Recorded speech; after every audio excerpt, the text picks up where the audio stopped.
As the 19th century drew to a close, the Industrial Revolution was in full swing, with engineers and scientists testing the limits of power generated from steam, coal, and oil.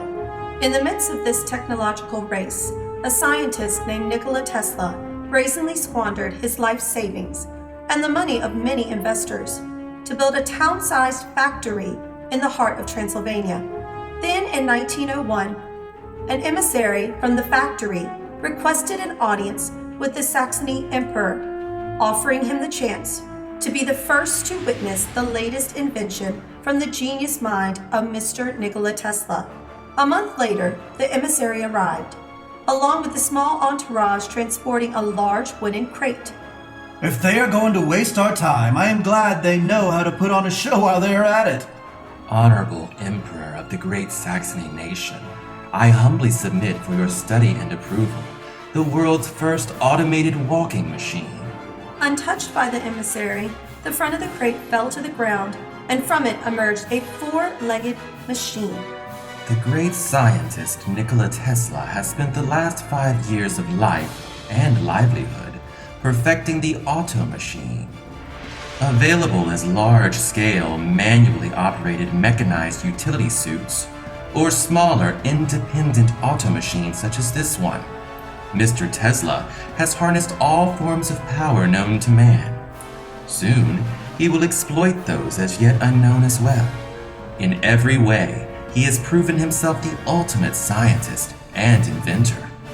The factory is the womb from which the future is born. Auto machines are the future. Tesla is the future. The auto machine demonstrations had the desired effect. After the factory's initial commissions were delivered, it became clear to Tesla that he could not keep up with the ever-growing demand, so he reluctantly took the advice of his daughter and sold the nation's license to use his patents. However, he steadfastly insisted on selling only the more primitive designs used in the early commissions, saving the more advanced mechs and auto machines for use at his own discretion. Every nation began churning out armies of the lumbering mechs, while Tesla continued to amass a fortune that was rumored to rival that of entire countries. In 1910, the Tsar of the Soviet Union narrowly survived an assassination attempt. The assassin escaped, but Grigory Rasputin, the Tsar's trusted advisor, claimed to have seen the accused and sent his men to track him down. Several days later, Rasputin produced a body bearing documents with the seal of the Republic of Polania, who he said had confessed to the assassination attempt before being executed. Polania denied these vile, baseless accusations. Outrage at the attack and brazen denial grew throughout the Union until, only a few weeks later, Soviet soldiers shot and killed several Polanian engineers in the vicinity of the factory. Europa had reached a tipping point. The Great War had begun.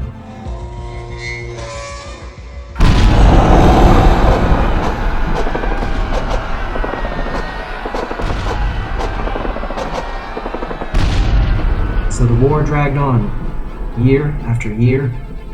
Death tolls registered in the tens of thousands, then hundreds of thousands. Civilians could do nothing but stand and watch, and hope fate did not deliver them into the path of these warring juggernauts. As the spring of 1916 gave way to an early summer, the war efforts escalated once again. This time, though, there was a sense of finality. They all heaved forth in one final, violent outburst that was the Great War's death rattle. A few weeks after the fighting ceased, formal truces were announced between several of the nations. The citizens of their nations were all too happy to begin rebuilding. Tesla did not entirely believe the early reports from his ambassadors regarding the destruction being wrought by his machines. The war's early reports had told of scores of soldiers slaughtered in mere moments. Eventually, Tesla had to see for himself, and he left his work and his factory and toured the countryside. He saw bodies everywhere. Soldiers, horses, farmers, families, children. And he realized that these were just the ones that had not been retrieved yet, lying in fields, ditches, streams, barns, houses. He reeled. Some say he went mad. Whatever the case, he retreated to the factory, ceasing all manufacturing and dismissing his workers.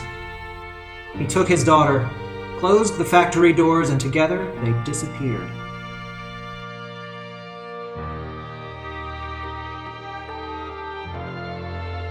Welcome to the Rise of Fenris.